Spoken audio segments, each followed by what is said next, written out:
We are here this morning with Mike Ketchum, who is running as the Republican candidate for the Sangamon County Board in District 22. We appreciate you being here today and invite you to give a brief opening statement about why you decided to seek this office and why you feel you're the best candidate. Okay, great. Well, thanks for having me here today. Decided to run, it was early in the year of 2017. It was just after the November elections. My first take on it was I thought that this would be a good chance, a good opportunity for me to be a voice for my community, that little district that I call home over there. And, basically, I was born and raised here in Springfield. I've been a part of that district my entire life. Graduated from the grade school over there in that neck of the woods. Graduated from Griffin High School, class of '82. Got my associate's degree from Springfield College in Illinois. Got my bachelor's degree from Illinois College in Jacksonville in 1986. Met my wife in '86, shortly after graduation. Got married in a church over there in the district, within the district, and basically have been a part of that district for my entire life. Got two kids, a daughter, 27, who is a nurse in the burn unit. I've got a son, 25, who is also working in the emergency room at Memorial Medical Center there as an ER tech. My reasoning for running for this is that I want to continue serving my constituents within that district there. I volunteered at a local school over there and have been on the men's board there, men's committee, if you will. And we've done a lot of volunteer service throughout the community, and that's what I'm looking to do, is to continue serving and being a voice for that community over there. Okay. So, lifelong Springfield resident. Correct. Lifelong Republican? I would say high school is when I first got introduced to the Republican Party. And how was that? How did you become a Republican? To me, it was new back then. I think they had just come out with the Young Republicans, and I had some friends in high school there that were affiliated with the party there, and just a good fit for me. My father was also into a state job where back then it was political and they watched who you voted for, that type of deal. Right. So, basically that's how I got introduced to the Republican Party. So then what are a couple of principles that you think that Republicans hold, and how would those play out when you're elected to the county board? Well, let me first backtrack a little bit. I'm Republican. I'm not anti-Democrat for any stretch of the means. I think that the majority of what we need to accomplish here is working together. To me, Republican and Democrats, their goals are the same, as they want is what's best for the general public, as the bottom line. Obviously, within each party there are different beliefs, and they go in different directions, what have you. I try not to get tied up into that too much. I have a business approach to running things, and that's what I look to bring to the board here. Okay. So if elected, what would be your top priority, and how would you champion it? I think my top priority would be to continue working with the current board members. There's 29 board members. If elected, I would be one of 29. I enjoy the challenge of working together with constituents there towards a common goal, which is for the betterment of Sangamon County and the city of Springfield, ultimately. Are there particular issues that you would focus in on? Not necessarily. I mean, my background is Catholic. My main thing is that I am pro-life. While I am pro-life, I understand that there are some extenuating circumstances that can be addressed within that. Violent rape, things along those lines. But my belief strongly is that God has a reason for everything, and no life should be destroyed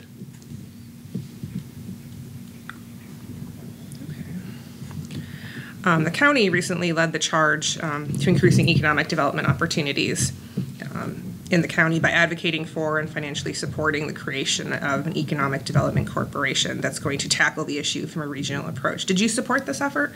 Yes. What do you like about it? What I will say about this is it's both of them. It's the city and the county coming together, working together towards a common goal of increasing business, bringing new business into this town, new revenue possibly, without affecting the current revenue structures and the business that we have in place here. So that's the beauty of it, is working together. So that's the main thing that I get out of it. What other steps do you think the county can take to encourage economic growth? Obviously, promoting new business. I've been to a handful of county board meetings there throughout this year, and you've got some new businesses that are trying to come into town, and they're seeing roadblocks, if you will. And a lot of what the roadblocks are concerned citizens that are immediately affected by that. And some of what we need to do is to have those businesses possibly look at relocating in a different area to where the citizens aren't affected and the new business still comes to town and we gain the revenue from that. Over the years, there's been, for lack of a better word, tension between the city and the county. And initially that was played out with the EDC, maybe the reluctance of the city to join in. So kind of and you're right in the middle of the city. So how do you picture the rest of the county? Well, I think the main thing that affects here is truly the city coming together with the county there. I'm not sure I fully understand the angle of your question here, but... Well, I mean, as a county board member, even though you'd be representing a portion of that, your charge would be the entire from county. Auburn to Sherman and beyond. Sure. So what's your sense of that? Well, here's my take on it. From the operations that I've seen so far, and it works out great, is that the people that are affected, the board members that are affected from the city, from their district there, whatever, they sit on committees, they bring this stuff up, it gets addressed, it gets voted on, opinions get developed, and in every case that I've seen so far, each board member goes to the constituents there and is trying to come up with an amicable situation there, an amicable solution to this issue that's at hand there. So with that being said, working together with other county board members, it's one of 29, and all of them have to be pretty much on the same page, which they pretty much are from what I've seen. So, and that's the thing that I like about the county. I'm not so much familiar with the city. I haven't been to a city council meeting in quite some time.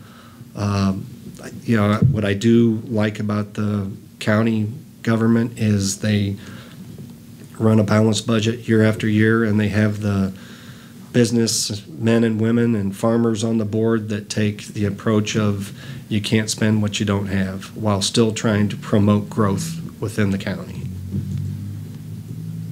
Might as well go to financial matters next. You did mention the county does have a balanced budget, but more and more we're hearing about local governments that struggle with financial issues and matters. How would you as a member of the county board ensure the county is run in a fiscally efficient manner? Well, they've got a great group there in place. Like I said, I would be one of 29 there with input towards the business side of it. That's what my background is, being fiscally responsible, trying to bring in new business without increasing taxes. I think that is huge. Nobody wants to pay higher taxes. If we can at all eliminate any kind of tax increase while promoting new business and bringing in new individuals, new entrepreneurs to bring in fresh ideas to the county and the area here. You've talked about bringing in new business. The report that actually kind of spearheaded the EDC formation about the issues here, what was your take on that? Did you feel it was on point? I haven't had a chance to review that report, so okay. I can't comment 100% on that.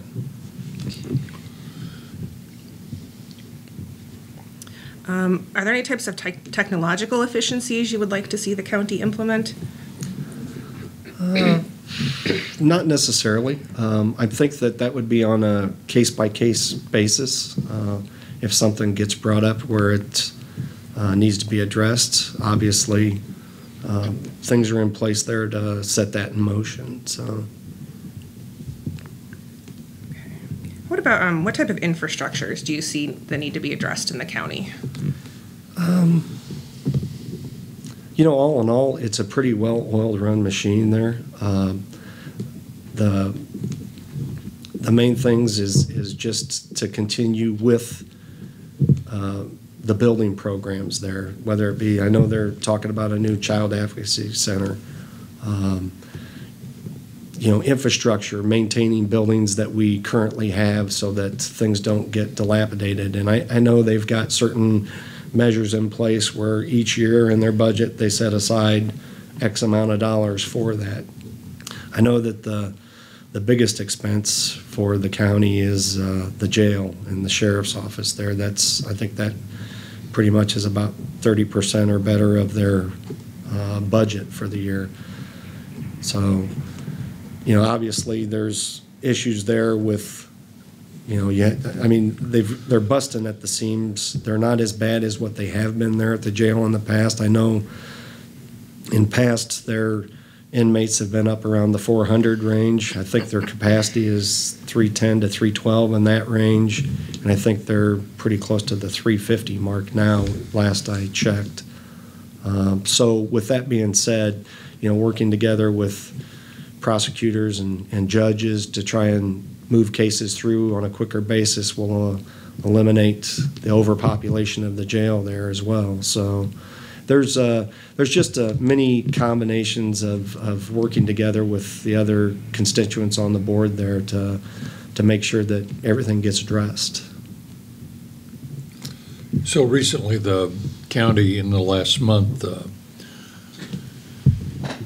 approved an ordinance, didn't they, around location of some renewable energy. Was it wind farms? Solar. I think out in the west. Yeah, solar. Yeah. Any thoughts about that? How would you have? What position would you have taken on that? Well, it's all about renewable energy with the the coal and all that. There's certain contracts that we have to have, and part of that is the green energy there. I'm all for it. I just am not for it if it affects certain neighborhoods there. They discussed some of it being in the Rochester area there, and it butts up next to a subdivision there. That subdivision is affected by it, and with them wanting to put that there, it would eliminate the growth for that subdivision or the city of Rochester to expand in that direction there. So I think that in the rural farm areas there seems to be the best fit for it. And obviously the more open it is, the more wind you're going to get out of it and less resistance for buildings around it and trees and landscape for that matter. So I think that just working in the rural areas there as opposed to encroaching on the residents and the subdivisions there is key. It's part of a broader function of the county, which is zoning and zoning requests. Talk us through how you would approach such decisions and what kinds of factors you rely on in making your vote. Right. Well, within the county board, the bulk of the work gets done on committees, 13 to 14 committees in that range. Zoning is, it seems like every county board meeting that I have attended, there has been an issue over zoning of some type. The committees work hand in hand with legal counsel there to ensure that all possible angles are reviewed before coming to a decision. They offer that decision to the board, bring it to the entire board for a vote. And a lot of discussion goes on in advance of that, starting in the committees, then in the caucus before the meetings. And it's just a good system. I think that for the most part, you can't please 100% of the people all the time, but I think 95% is a pretty good ratio, and that's what they strive for, 100, and 95 is pretty good.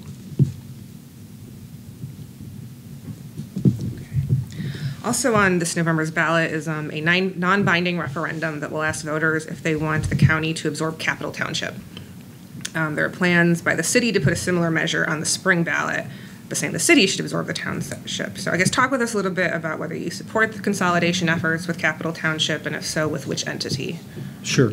Well, truthfully, I support it 100%. And my reasoning behind it is this: in looking at some of the functions that are performed there, the county pretty much is doing 2/3 of that work already. So for them to absorb that, reduce payroll, save some taxpayer dollars there, is just, to me, is a no-brainer. And in years past, when they've put consolidation, things like this on the ballot, voters 70 to 75% approval rating on it. So, I mean, even the voters are on board with that, too.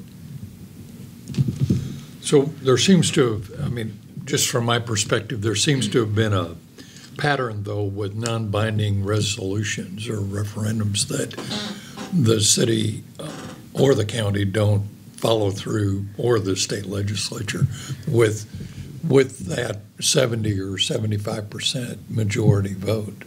You know, they just, well, the people have spoken, but we're not going to do what it takes to implement that. Should that pass, what would you do to advocate for that consolidation? Well, to me, it's the popular vote. I mean, that's what the citizens are voting for. They're saying, hey, this is good, we should do this, this should be implemented. So with that in retrospect, basically what you're losing out of this would maybe be a few jobs here and there. And I think that on a county level and a city level, whichever one implements the program there, they would be able to absorb some of those employees and give them some type of work, so that we're not eliminating somebody's job 100% to a point where they're starving on the food line, if you will. Right. There are options with it, but if the vote is for it, and the popular vote, and it makes sense to do it, that's the policy should be implemented, in my opinion. So what part of county government would receive more attention if you were elected to this office? I would say transportation. Oh, okay. Yeah. Elaborate. Well, my theory behind that is that they just implemented a new SMART program. Buses traveling to and from local rural cities here, if you will, Athens, Riverton, Spalding, Chatham. With the SMART program that they've implemented, all you have to do is make a phone call, and they'll come and pick you up at your doorstep, take you where you need to go, and take you back home for a nominal fee. I mean, if you were to hire a taxi to do this, you'd be nobody would do it, and that's a couple bucks, right? Yeah, exactly. Yeah. So transportation is key to me. If you've got infrastructure that around the city and the county that allows people from rural cities there to come in and spend their dollars in your county and your city, just makes sense. Go ahead, John. You had mentioned earlier, this is swinging way back, that you'd have more of a business-like approach to service on the county board. What does that mean? Well, I state that because that is what my background is. My degree is in business administration with a minor in economics. I worked 21 years in the retail industry there for a local national supermarket at the time there.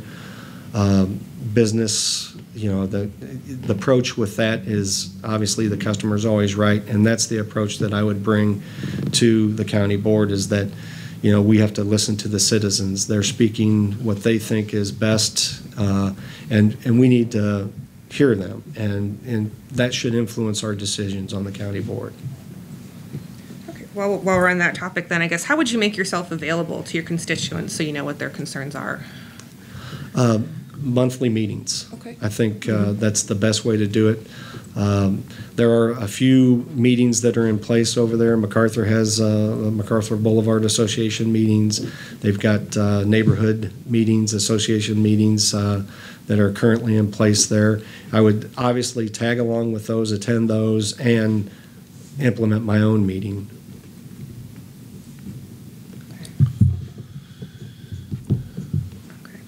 What else would you like to share about yourself with voters that we haven't asked you about?